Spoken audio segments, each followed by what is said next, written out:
Everybody, this is Yes Pandit here and I welcome you all to the very new series on Catalyst YouTube channel जो हर Sunday को रात को 9 बजे आया करेगी। आज का जो एपिसोड है उस एपिसोड के साथ मैं बहुत ही जानदार सीरीज स्टार्ट करने वाला हूं जिसको हर किसी को देखना है, हर किसी को मजा आने वाला है, चाहे वो छोटा बच्चा हो, चाहे वो कोई बुजुर्ग इंसान हो, क्योंकि इंडियन हिस्ट्री हम सबको पता होनी चाहिए। और मैं कोशिश करूंगा जो लोग एस्पिरेंट्स हैं, जो प्रिपरेशन कर रहे हैं गवर्नमेंट सर्विसेज की, उनको भी फायदा हो, क्योंकि मैं इस तरीके से इस अपनी सीरीज को बना रहा हूं कि मैं एक मेन कैरेक्टर को उठा के आपको स्टोरी समझाऊंगा, उसके आसपास की चीजें पूरी की पूरी जोड़ दूंगा, जिससे आपको एक पूरा का पूरा ओवरव्यू मिल जाए कि एक्चुअल में क्या था। तो बहुत इंपॉर्टेंट सीरीज होने वाली है। सीरीज स्टार्ट करने से पहले मैं एक चीज बोलना चाहूंगा कि जब भी आप हिस्ट्री समझते हो, सुनते हो या पढ़ते हो, कभी भी इमोशनल नहीं होना चाहिए। You have to be neutral. आपको न्यूट्रल होके ये सारी सीरीज देखनी है, अपने आप को भावनाओं में बहाना नहीं है, पहले ही बता दे रहा हूं।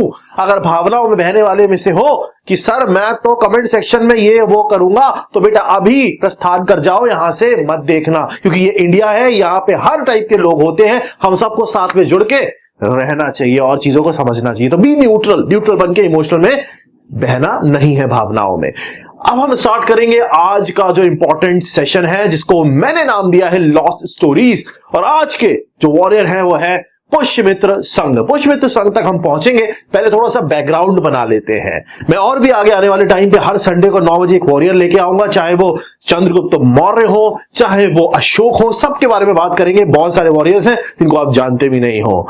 तो आज हम 1 बाय 1 को स्टार्ट करने वाले हैं। देखो, आज का पहला एपिसोड है, आपको 4 चीजें हिस्ट्री में ध्यान रखनी है। पहली चीज इंडिया के अंदर हिस्ट्री में सबसे ज्यादा इंपॉर्टेंस हमेशा एक चीज की आई है, वो है इंडियन कल्चर।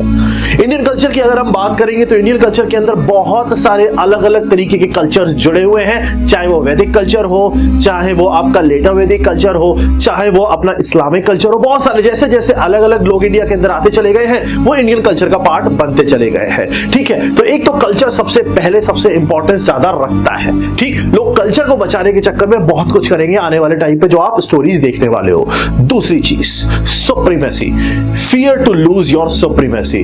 अगर कोई बहुत टाइम से टॉप पे चल रहा है, कोई बहुत टाइम से टॉप कर रहा है किसी क्लास के अंदर, तो उसको डर लगने लगता है अगर उसका कॉम्पिटिटर आ जाता है, तो जो डर है वो डर बहुत उल्टे सीधे कांड कराने वाला है। मतलब जो सुपीरियर हमेशा से बहुत टाइम से माना जा रहा है, जिसको लोग सुपीरियर मान रहे हैं, अगर उसकी सुप्रीमेसी पे थोड़ा भी इफेक्ट आएगा तो उसको घबराहट होगी और वो उस पर रिटेलिएट करेगा अपनी सुप्रीमेसी बचाने के लिए। ये सारी चीजें क्यों बता रहा हूं? क्योंकि मेरा हमेशा से अप्रोच कॉन्सेप्चुअल अप्रोच रहती है। आपको कॉन्सेप्ट समझ के चीजों को पकड़ लेना, तो आपको याद हो जाती है चीजें। इसलिए बच्चे स्टूडेंट्स बोलते हैं कि सर आपकी क्लास एक बार देख के कभी भूला नहीं जाता, क्योंकि वो भूल भी नहीं पाओगे, क्योंकि मैं स्टोरी समझाता हूं, स्टोरी समझाता हूं। तीसरी इंपॉर्टेंट चीज हिस्ट्री के अंदर, जब भी कोई इंसान या कोई कम्युनिटी तकलीफ में होगी, जब भी उसको तकलीफ होगी, प्रेशर होगा, तो वो उस प्रेशर से, तकलीफ से दूर जाने का रास्ता ढूंढेगा। वो रास्ता अच्छा भी हो सकता है, वो रास्ता नेगेटिव भी हो सकता है, बट जब भी तकलीफ होगी तब वो उस तकलीफ से दूर जाने का रास्ता ढूंढेगा। That's for sure 100%। और चौथी इंपॉर्टेंट चीज, जब भी कभी कोई उल्टी सीधी चीज होगी तो कोई ना कोई मौके का फायदा उठाने आ जाएगा, और वो ज्यादातर बाहर से आने वाले इन्वेडर्स होंगे। बाहर से आने वाले इन्वेडर्स, हम सबकी बात करेंगे, हम पृथ्वीराज चौहान की भी बात करेंगे, महाराणा प्रताप की भी बात करेंगे। तो हर टाइम पे कोई ना कोई इन्वेडर रहा है, तो वो इन्वेडर्स का भी हम बात करेंगे कि भाई उन्होंने किस तरीके से हमारे किंग, जब हम किंग को पकड़ेंगे तो उसके आसपास के जो भी लोग हैं उनकी आज हम बात 1 बाय 1 करते चले जाएंगे। तो ये 4 इंपॉर्टेंट चीजें आपको ध्यान रखनी है। मौके का फायदा उठा के इन्वेडर्स हमेशा इंडिया के अंदर एंट्री किए हैं। ठीक, अगर आपको मेरा पुराना कुछ ओवरव्यू याद है, जो मैंने पुरानी क्लासेस स्टार्ट की थी और समझाया था आपको, तो आप अगर एंशिएंट हिस्ट्री में रिवाइंड करके जाओ तो आपको याद होगा, एक थे चाणक्य एक ऐसे इंसान थे जिनको बहुत माना जाता था, बहुत ज्यादा माना जाता था, और उनको जब माना नहीं गया तो उनको गुस्सा आया। पुराने जमाने में क्या होता था कि जो पंडित होते थे, जो ब्राह्मण होते थे, और वो क्षत्रिय जो होते थे, ये जुड़ के साथ में रहते थे। मतलब ब्राह्मण और क्षत्रिय में अच्छी बॉन्डिंग थी। क्षत्रिय राजा होते थे या फिर लड़ाई करते थे, मतलब क्षत्रिय तो बेसिकली वॉर वगैरह करते थे, तो वो लोग राजा के ऊपर, मतलब वो लोग जो राजा के रूप पे एक ब्राह्मण पे बहुत ट्रस्ट करते थे। ब्राह्मण को एक ऐसे नॉलेजेबल पर्सन के जैसे देखा जाता था, क्योंकि ऐसा कहा जाता था, ऐसा समझा जाता था कि जो वैदिक ज्ञान है वो ब्राह्मण को बहुत ज्यादा है और वेद में सब कुछ लिखा है। तो क्षत्रिय उस चीज, चाणक्य की बहुत ज्यादा वैल्यू थी, बहुत ज्यादा इज्जत किया जाता था, उनको बहुत ज्यादा माना जाता था। हम पढ़ेंगे जब हम चंद्रगुप्त मौर्य की बात करेंगे, उस टाइम पे हम चाणक्य की भी चीजों को डिस्कस करेंगे। कुछ ऐसी चीजें होती हैं जो चाणक्य की बेइज्जती हो जाती है, जिसकी वजह से चाणक्य चैलेंज करके चले जाते हैं ददानंद को कि मैं तेरा जो ये सिंहासन है इससे उठा के तुझे फेंक दूंगा, और चंद्रगुप्त मौर्य को, एक नॉर्मल बच्चे को उठा के राजा बना देते हैं, और वो राजा इंडिया में पूरा का पूरा अपना परचम लहराता है। वो एक ऐसा इंसान चंद्रगुप्त मौर्य जो नॉर्थ इंडिया में हलबली मचा देता है, जो एक एक जगह को चुन चुन के मगध किंगडम से जोड़ लेता है। बहुत ही पावरफुल, बहुत ही ज्यादा ऐसा इंसान जिसपे लोग भरोसा करने लग गए थे। चंद्रगुप्त मौर्य एम्पायर बहुत बढ़ाया। चंद्रगुप्त मौर्य के बाद मौर्य एम्पायर काफी ज्यादा एक्सपैंड करता है, और नेक्स्ट जो इंसान आता है जो मौर्य एम्पायर को बहुत हाई लेवल पे लेके चला जाता है, जो नॉर्थ इंडिया ही नहीं सदर्न इंडिया तक पहुंच जाता है, इवन इंडिया के बाहर तक पहुंच जाता है, वो है अशोक। अशोक बहुत ही ज्यादा क्रूअल, बहुत ही ज्यादा संकीर्ण, लेकिन बहुत ही ज्यादा क्लेवर, बहुत ही ज्यादा चालाक किस्म का राजा माना जाता था। अशोक इंडिया में ही उसको नहीं मानते थे लोग, बाहर भी बहुत ज्यादा उसको मानते थे, और उसने इंडिया में ना केवल पूरा का पूरा एक्सपेंशन किया है बल्कि बिजनेस भी बढ़ाया, पैसा भी कमाया। तो अशोक ने बहुत कुछ किया, बट वो एक संकीर्ण और क्रूअल इंसान था।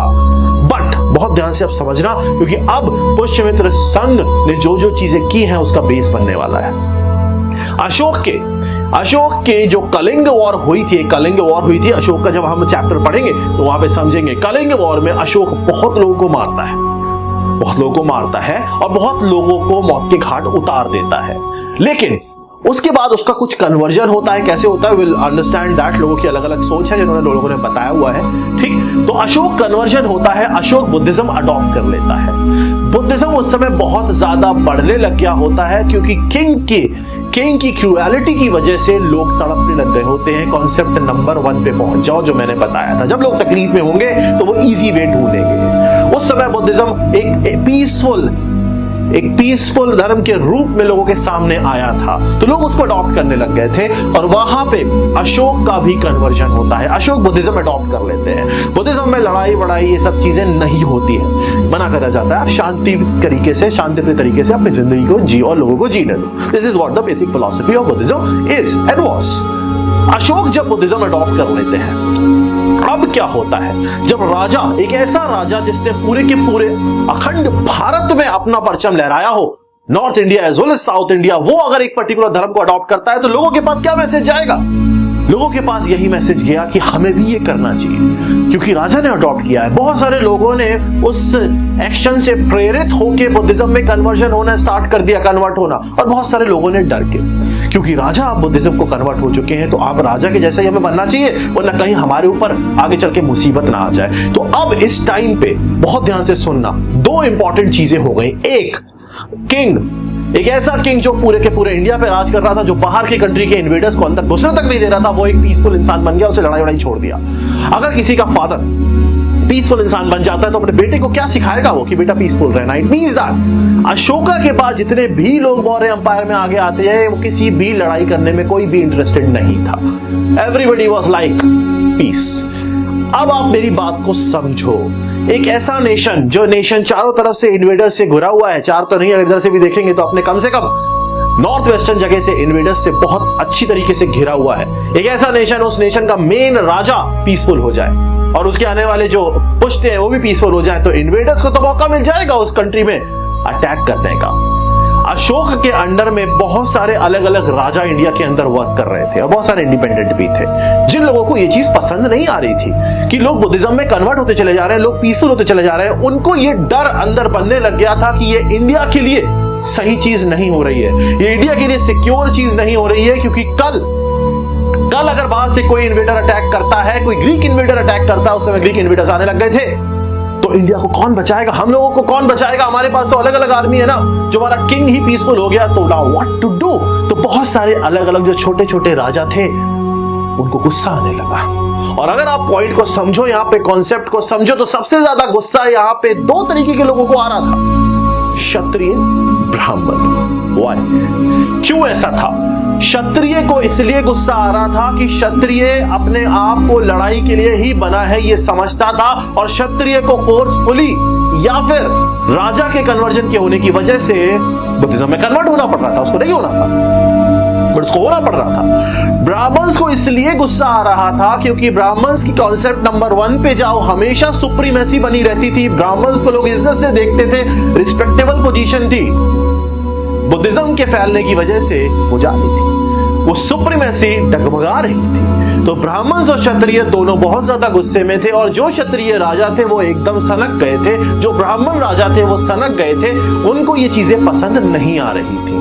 समझ में आ रहा होगा मैं क्या बोल रहा हूं। अशोक की कन्वर्जन के बाद लोगों के भी कन्वर्जन होने स्टार्ट हो गए, जिसकी वजह अब बहुत सारे राजा ऐसे भी थे जो इस चीज को सपोर्ट कर रहे थे, जो खुद बुद्धिज्म में कन्वर्ट हो गए थे। एक पार्ट तो ऐसा था जो ब्राह्मण और क्षत्रिय राजा थे जो इस चीज के अगेंस्ट थे, लेकिन एक पार्ट ऐसा था, ऐसे बहुत सारे राजा थे जो खुद कन्वर्ट हो चुके थे बुद्धिज्म में। अब उन राजाओं को ऐसा लगने लगा था कि हम लोग पीसफुल हो गए हैं और बुद्धिज्म एक इंडियन कल्चर है, ऐसा मान रहे थे। इंडियन कल्चर ऑब्वियस सी बात है इंडिया में ओरिजिनेट हो रहा है, तो उनको यह मानना था कि अब हम इस बुद्धिज्म कल्चर को इंडिया के बाहर भी लेके जाएंगे और वो अपने लोगों को बाहर बुद्धिज्म स्प्रेड करने के लिए भेजने लग गए थे, जो फिर इंडिया की सिक्योरिटी के लिए एक प्रॉब्लम था।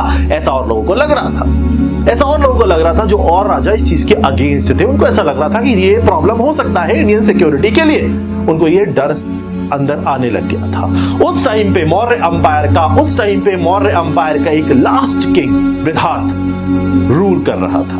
बृहदारथ एक ऐसा किंग था जो खुद बुद्धिज्म में कन्वर्ट हो चुका था। बृहदारथ को पीसफुल रहना था, लड़ाई वड़ाई करना उन्होंने बंद कर दिया था। और उस टाइम पे ग्रीक इन्वेजन्स बहुत ज्यादा होने लग गए थे। डेमेट्रियस नाम का एक बंदा इंडिया में अटैक करने की प्लानिंग करने लग गया था और उस प्लानिंग को करते करते उसने उल्टा दिमाग चलाना शुरू कर दिया था। बृहदारथ के मन में लड़ाई करने का कोई भावना ही नहीं थी, लेकिन उसके पास आर्मी कितनी है ये जानने के लिए डेमेट्रियस ने थोड़ा सा दिमाग लगाया। उसने क्या किया, सिंध जो पंजाब का दूसरा वाला पार्ट है, वहां पे रह रहे जो बुद्धिज्म में कन्वर्ट हुए लोग थे, उनके पास अपनी आर्मी के लोग भेजे। डेमेट्रियस ने वहां पे अपनी आर्मी के लोग भेजे और वहां पे ये भेज के कहलवाया कि आप लोग अगर हमारा साथ दो और हमें अपने में शामिल कर लो तो हमारे राजा जो ग्रीक है वो भी बुद्धिज्म में कन्वर्ट हो जाएंगे। ऐसा डेमेट्रियस की आर्मी वालों ने वहां पे रह रहे बुद्धिज्म जो लोग फॉलो कर रहे हैं उनको जाके बोला, क्योंकि वहां का किंग जो था वो बुद्धिज्म में अपने आप को कन्वर्ट कर चुका था, उसकी आर्मी भी ऑलमोस्ट कन्वर्टेड थी।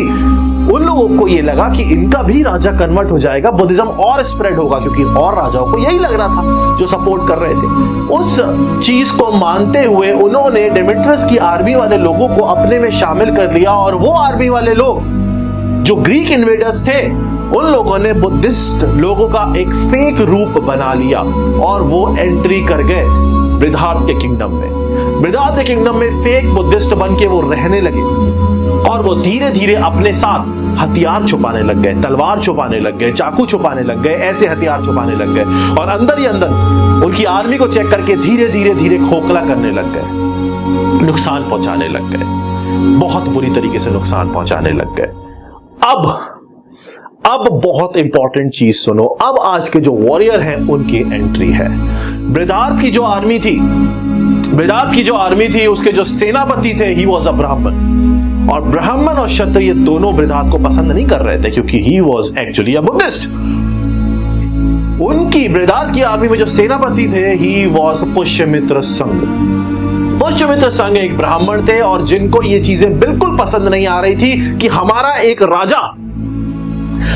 एक राजा जो क्षत्रिय भावना के साथ देश की रक्षा करने के लिए बैठा है, वो आज लड़ाई करना नहीं चाहता, वो आज कुछ करना ही नहीं चाहता, वो आराम कर रहा है और वो पीस चाहता है, जो कि प्रैक्टिकली पॉसिबल नहीं है क्योंकि बाहर से लोग इन्वेड कर रहे हैं। पुष्यमित्र संघ जाके राजा को बोलते हैं, बृहदारथ को बोलते हैं, राजा हमारे किंगडम में, हमारे राज्य में कुछ लोग वेश बना के रह रहे हैं, वो ग्रीक इन्वेडर्स हैं, उनको यहां से भगाना है, आप मुझे परमिशन दो, मैं गर्दन काट के सबकी आपके सामने लेके आता हूं। पुष्यमित्र संघ सेनापति बृहदारथ को बोलते हैं मैं गर्दन काट के सबकी आपके सामने लेके आता हूं। बृहदारथ कहते हैं छोड़ो यार, नहीं करना ये सब, क्यों करें ये सब, देखा जाएगा, जो वक्त आएगा तो अपने आप कुछ ना कुछ उनके साथ जैसा करेंगे वैसा हो जाएगा। ये सुन के पुष्यमित्र संघ एक ब्राह्मण सेनापति वॉरियर, ब्राह्मण क्यों बोला इससे आपको समझ में आए, भड़क जाते हैं और वो राजा से बोलते हैं बेदास से, ये जो आर्मी देख रहे हो ना, ये आपके पीछे नहीं खड़ी है, ये आपकी नहीं है, ये मेरी सुनती है। क्षत्रिय आर्मी है, ये मेरी सुनती है, आपकी नहीं सुनती, तो मेरी ही सुनेगी। ये कह के पुष्यमित्र संग पूरी आर्मी लेके घुस जाते हैं, एक एक को चुन चुन के किंगडम से बाहर निकालते हैं, और बाहर निकालने के बाद जितने भी भेष बना के अंदर बैठे होते हैं सबकी गर्दन काट देते हैं। उसके बाद पुष्यमित्र संग पूरी आर्मी लेके सिंध में अटैक करते हैं। उनको लगता है वहां वाले जो बुद्धिज्म थे, लोग फॉलो करते थे, पुष्यमित्र संघ बुद्धिस्ट को हेट करने लगे थे, उसके रीजन थे, वो बताऊंगा मैं क्या रीजन थे जिसकी वजह से ये सब वो करता चला गया। जाके अटैक करते हैं, सिंध घाटी में भी बहुत तबाही मचाते हैं। वहां से बहुत सारे जो ग्रीक इन्वेडर्स होते हैं, जो बुद्धिज्म या बुद्धिस्ट का फेक वेश बना के रह रहे होते हैं, उनको पकड़ के लेके आते हैं।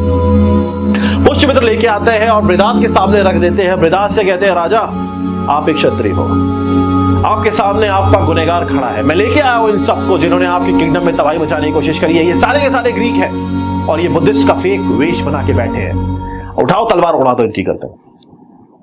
विदार जो पहले से ही पुष्यमित्र की इस हरकत से चिढ़ा हुआ बैठा था, पुष्यमित्र की इस हरकत से चिढ़ा हुआ बैठा था, वो पुष्यमित्र से कहता है, बेदखल हो जा मेरे यहां किंगडम से, निकल जा बाहर।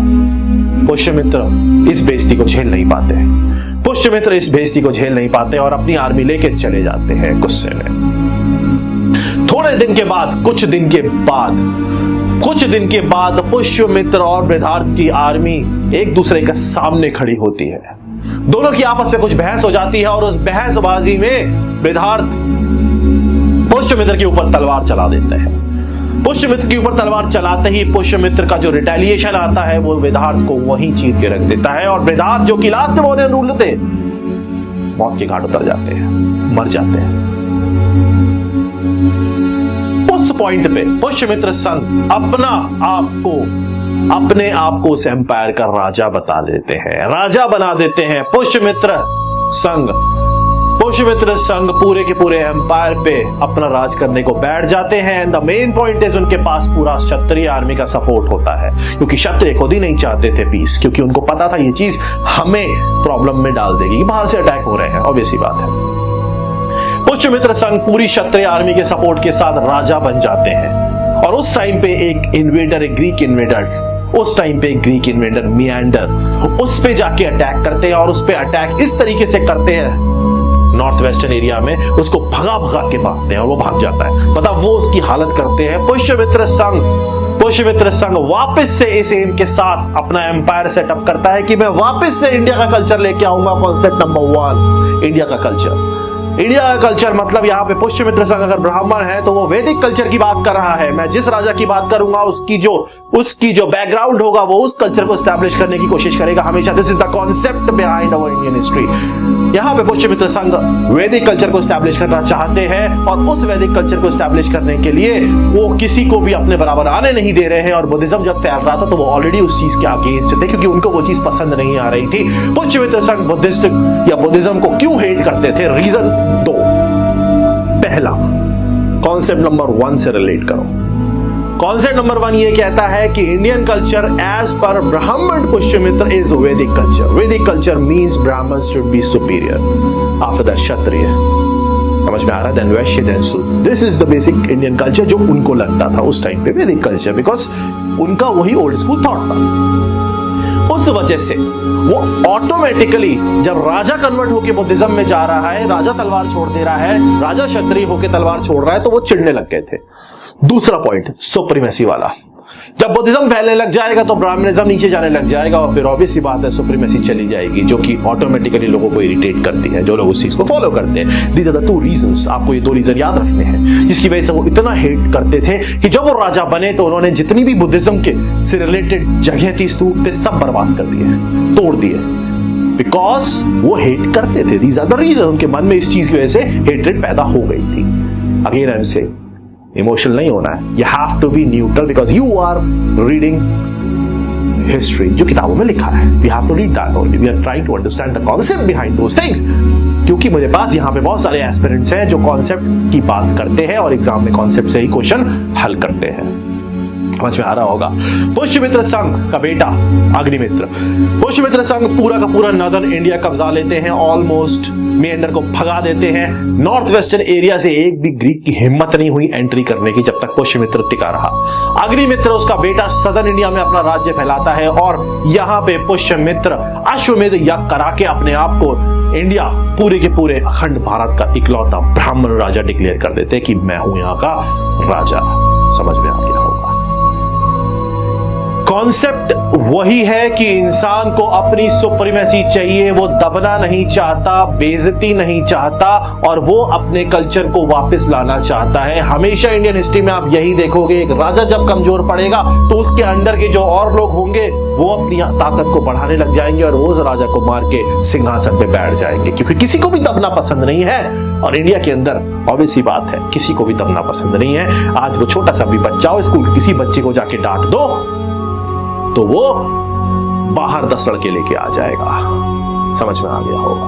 मिलते हैं नेक्स्ट एपिसोड के अंदर। अच्छा लगा हो तो लोगों तक पहुंचाना मैं चाहता हूं, सब लोग जानो, मैं कोशिश करूंगा नई नई कहानियां आपको इसी तरीके से सुनाने की जो आप नहीं जानते हो, जो आप नहीं पहचानते हो। नेक्स्ट एपिसोड संडे को 9 बजे फिर से मिलेंगे।